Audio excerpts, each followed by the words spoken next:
مع الخادم الحسين محمد جابر الموالي استقبلوا بالصلاة على محمد وآل محمد.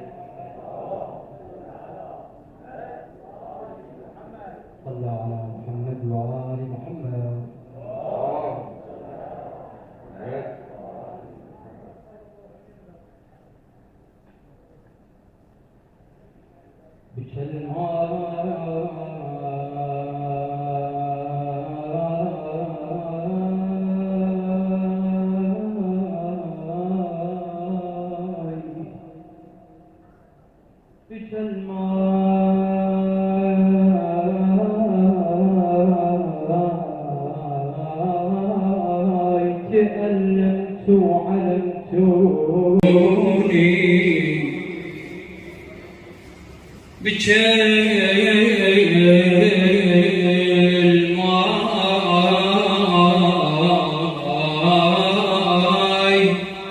عطشت من عطش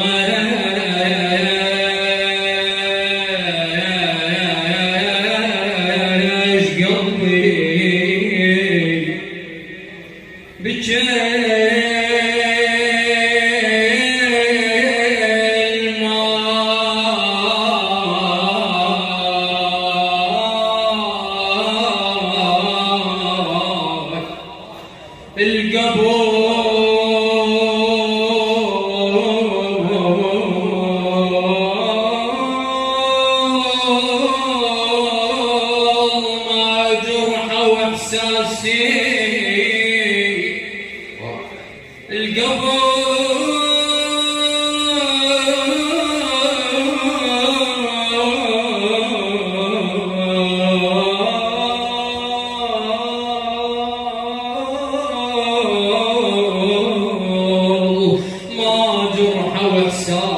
بكلمة مشيت بسوق ويشتمون بي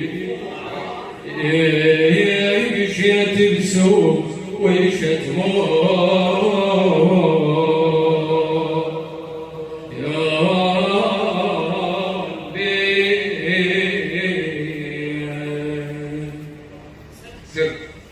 بين المدامع والحزن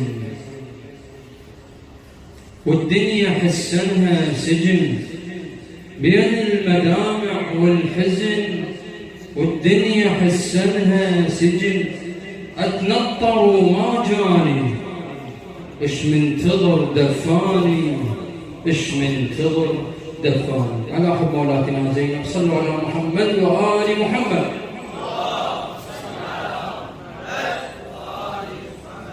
بين المدامع والحزن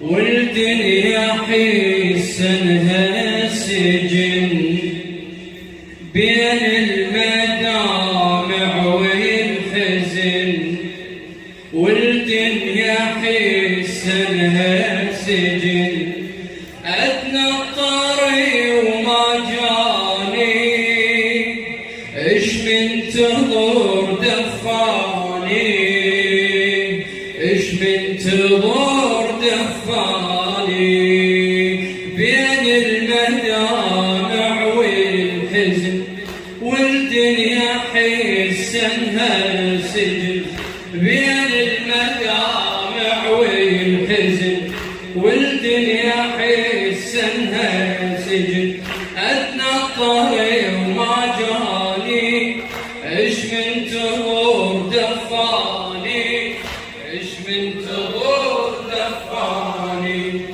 بساعة الفرق تخوتي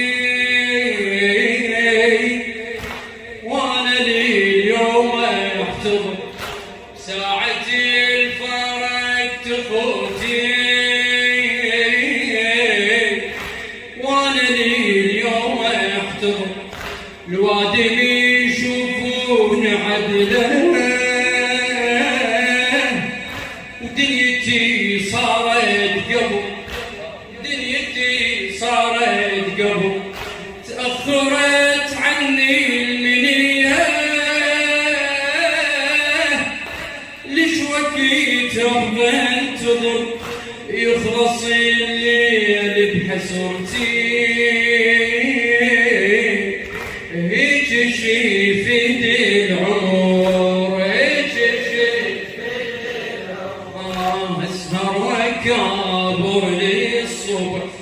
شي صبر صاير جرح وتذكرت ولياني ايش من تهور دفاني ايش من تهور دفاني.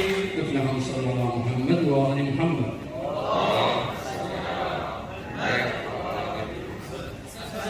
احسنت يا جاسم احسنت. ولا جابر الموالي موفق مأجور جزاك الله خير خزان نفسية. ما عندي أي تعليق. قصيدة سالمة عقائدية جزاك الله خير. احسنت الله يوفقك. تعرف جناسات اللاهوتية؟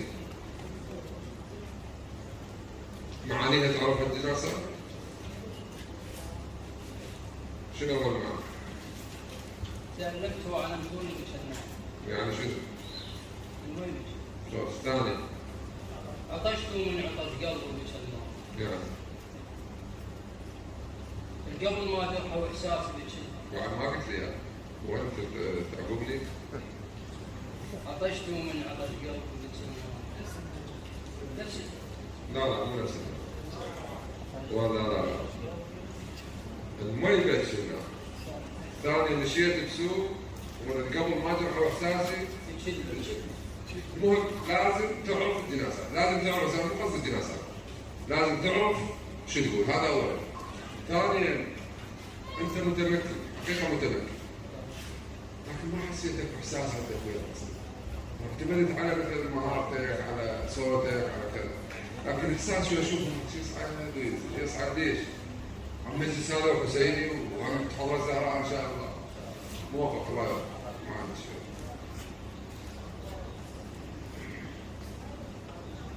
محمد جابر المالي أحسنت وأحسن الشاعر. العبودية دخول عندك صحيح بيات وكان إحساسك رائع بها. يا ريت تكون طبعا هذا الكلام لك وللمتسابقين اخوتي. العرب حاولوا تخلوها بالمدود لأن أحلى العرب الصوتية سواء كانت داخلية خارجية أو حتى الزخارف تكون بالمدود أو بحركات المدود الضمة والفتحة والكسر. القصيدة كان أداءك بها على مستوى واحد رتم واحد، لحن حلو وصح أكاديمي، لكن كان عندك الانتقالة الثانية بالنص كون شوية صعب عرفتك بيها، مو على مستوى تغيرت بالشكل الأدائي، شوية صعب عرفتك بيها وحرك للجمهور حتى هم يساعدك وتضيف روح للقصيدة. ظليت على مستوى واحد وحتى حركات ايديك يعني كأنه مواقف تمثال، وهذا الشيء ضدك لأن أنت الآن ممثل تريد توصل رسالة. مسابقتنا الرادود الرسالة، اللي يريد يوصل رسالة يوصلها بكل ما أوتي من قوة.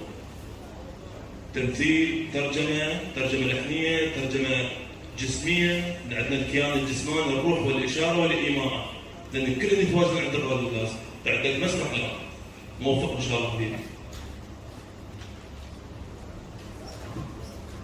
محمد بالنسبة لإيقاعك الموسيقي ناسق وكلمات الشاعر رعد الجريش، لكن بالمستهل من تقول اتنطر وما جرى ايش منتظر دفان. يعني لو كان انت مثلا جالس ويا الشاعر